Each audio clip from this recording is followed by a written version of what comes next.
A man in a sharp suit leaned forward across the table, his tone serious, as he asked if Yi had made dangerous enemies.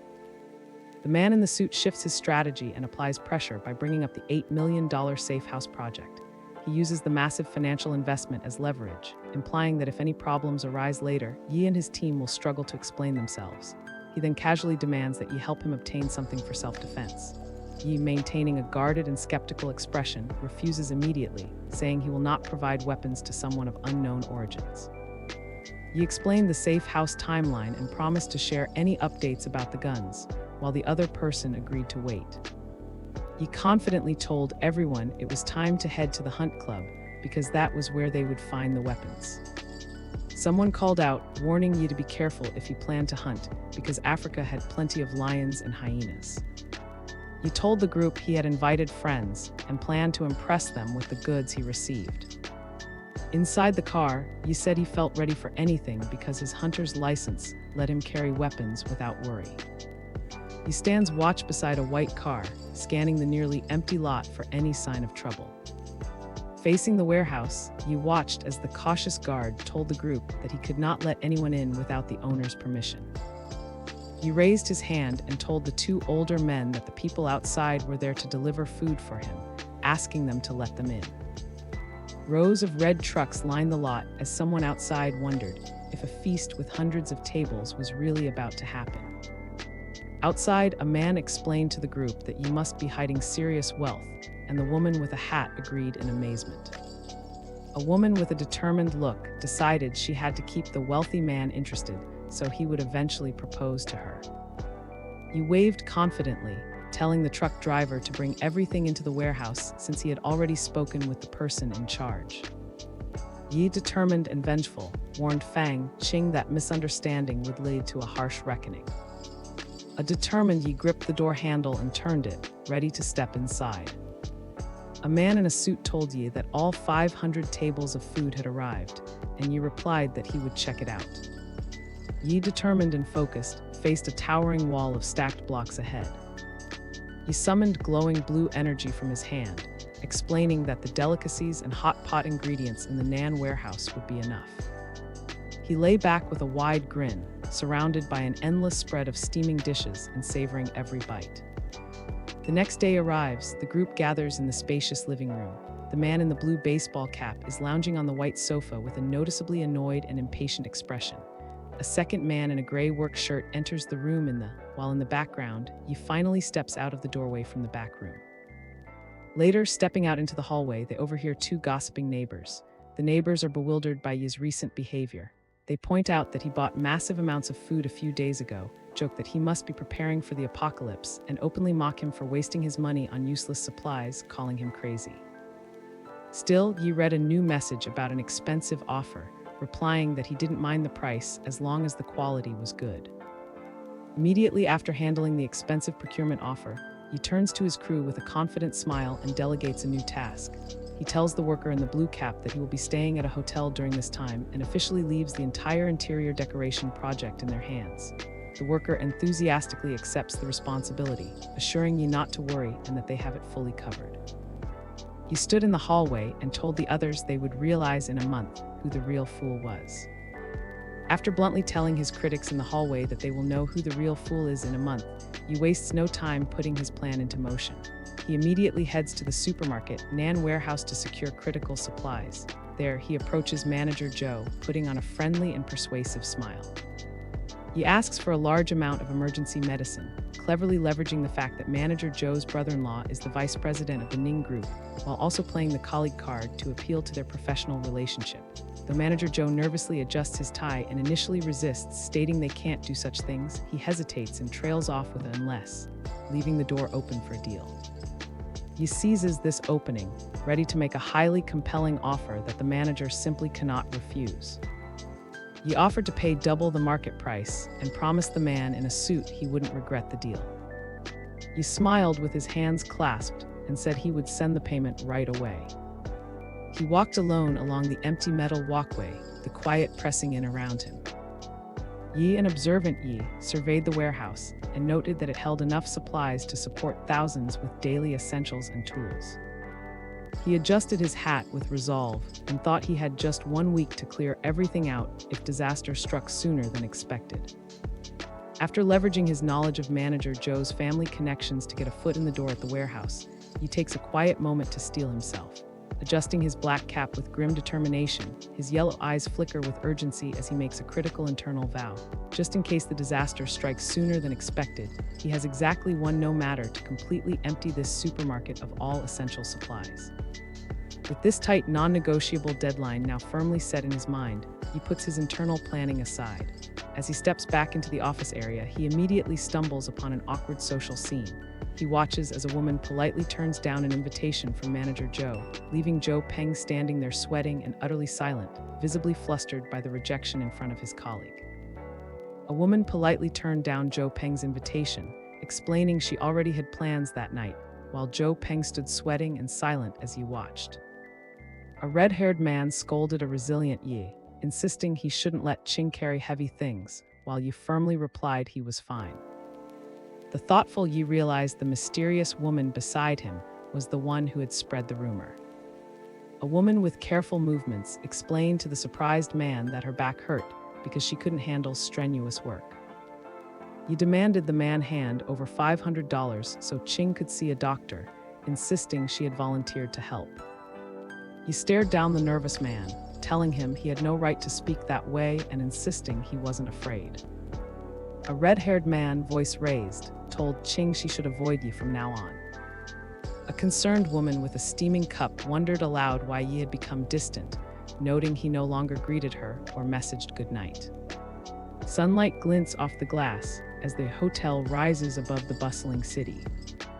Having settled into the hotel high above the bustling city, Yi retreats to his room to freshen up. As he stands in his white bathrobe, toweling his damp hair dry, he checks his smartphone and receives a message that immediately puts him on high alert. His friend Ching has noticed his recent frantic the mass stockpiling of supplies in the house and is asking directly if something bad is about to happen. Catching his reflection in the mirror, Yi's expression turns serious as he realizes with a jolt Ching's message, "She started to suspect me." However, just as the weight of her probing inquiry sinks in, another notification pops up on his screen. Clearing his troubled thoughts, Yi allows himself to relax, taking a seat on the edge of his bed to read a second, unrelated this one from a sender who suddenly claims to be feeling lonely lately, offering him a brief mental escape from his intense survival preparations. Yi, a relaxed Yi, sits on his bed and reads a message on his phone, saying the sender feels lonely lately. A frustrated young woman grumbles that Yi has not replied to her message, insisting his recent behavior seems off. A woman with a towel over her head wondered aloud why someone was stockpiling food and hosting banquets, acting like a shortage was coming. An anxious woman leaned closer and asked Ning Ning if she thought something was about to happen since he had started stockpiling food. A shirtless Yi with wet hair laughed and told Ching that if anything serious was happening, there would definitely be news about it. Just a short time after Yi casually brushed off Ching's concerns with a laugh, Ching finds herself at home trying to get back to normal. Sitting in a warmly lit bedroom, she's receiving reassurance from a close female friend. The friend, comfortable with a towel around her head, places a comforting hand on Ching's shoulder and argues that they should just if they actually started hoarding supplies like Yi, everyone else would just laugh at them. Yielding to this comforting logic and pushing her intuition aside, Ching sighs, closes her eyes, and agrees, "Yeah, you're right." However, while Ching and her friend decide to rest easy and ignore the strange signs, Yi is moving in the exact opposite direction. Completely unbothered by their mocking or dismissal, he takes his final preparations with deadly gripping a newly acquired rifle with absolute confidence. He declares that he is finally prepared, regardless of when disaster might strike. Yi, a confident Yi, gripped his new rifle and said he finally felt even if disaster struck. A delivery man greeted Yi and asked him to sign for a large package. He studied the paper, noting that the emergency medicine was secured, and said only one item remained on his list. Inside the bright kitchen, Yi shook hands with the man in a suit as they both spoke about being satisfied with the safe house. The man in the suit handed an envelope to Yi, mentioning the payment deadline, and Yi agreed without hesitation. Yi walks away through a bright doorway, declaring he won't pay and daring anyone to collect when disaster strikes. Standing confidently on the balcony, Yi announced that the last resource had arrived as he held up his card with a slight smile.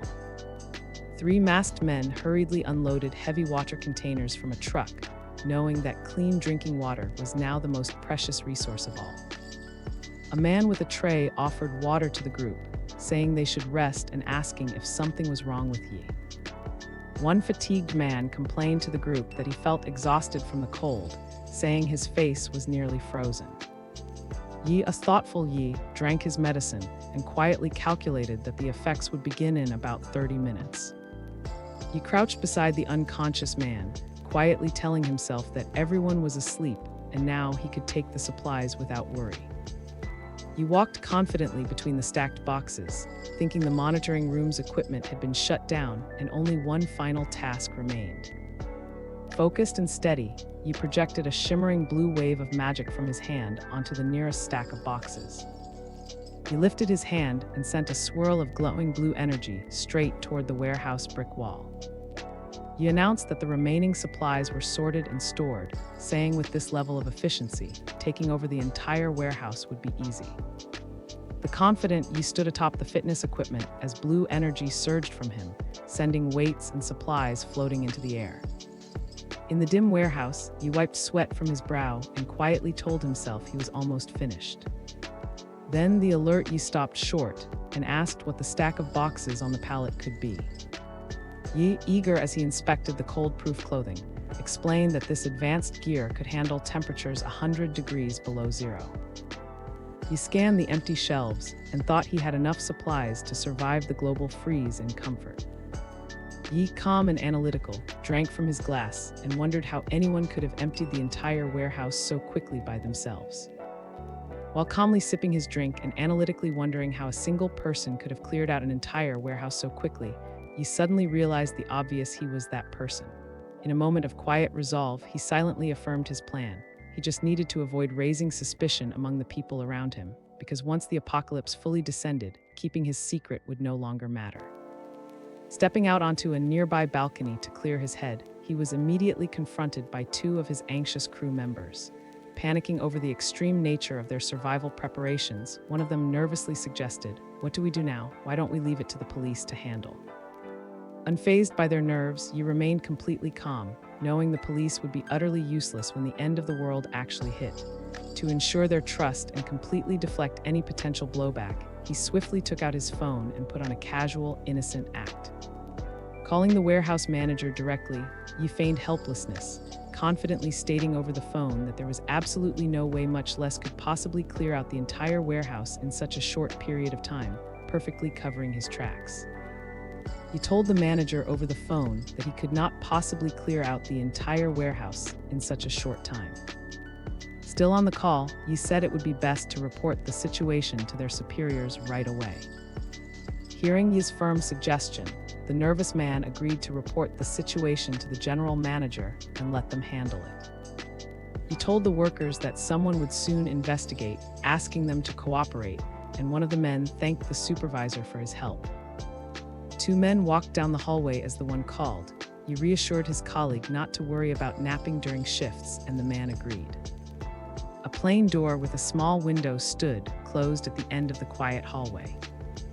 Following the quiet hallway, he steps through the plain door with a small window and finds himself seated in a stark, sterile interrogation room. Across the gray metal table, a man in an official light blue uniform slides a file folder toward him, with a set of handcuffs resting nearby as a stark visual reminder of his precarious situation. The officer politely thanks you for his cooperation, but his tone grows firm as he begins to deliver a pointed reminder, deliberately trailing off to create tension. The conversation continues until their meeting concludes. As they pause by the doorway, the officer finally finishes his thought, sternly warning Yi that he might soon need to verify some of the details surrounding his recent activities, and flatly states that under no circumstances is he allowed to leave city for the time being. As they paused by the door, the man warned Yi that he might soon need to verify some details and should not leave city. Yi, confident and determined, assured the man he had no intention of leaving. A news anchor announced that a massive theft had taken place at Nan Warehouse, and Yi listened closely outside the modern building. Yi, a serious and contemplative man, checked his phone and quietly stated that only 2 days remained. A hand lifted a smartphone, its screen catching Yi's pensive reflection alongside a shimmering snowflake symbol. Yi stood beneath the sudden snowfall as hurried footsteps echoed around him. Snow whipped through the street as he wondered aloud if winter had ever been this cold, and a woman urged him to hurry home. Then Yi walked through the falling snow, saying that in 2 days the original world would be changed forever. 2 days slipped by, and a flash of light streaked past a distant planet. At 2 in the morning on December 12, a supernova's aftermath swept across Earth, plunging temperatures and unleashing catastrophe on the planet. He gazed out the window, snow drifting past as a stack of books waited on the table behind him. Snow fell silently across the empty city, blanketing the buildings in white as the world seemed to hold its breath. He raised his glass, quietly saying that the moment had arrived. Yi lay in bed, reaching for his phone and quietly wondering who could be calling him so early.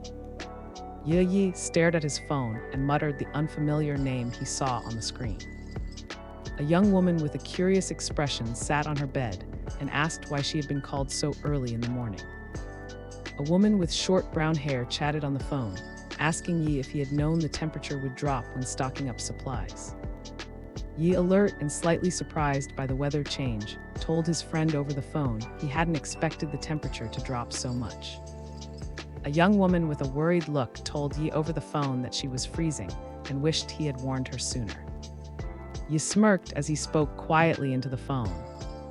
He stared at his phone and muttered the unfamiliar name he saw on the screen.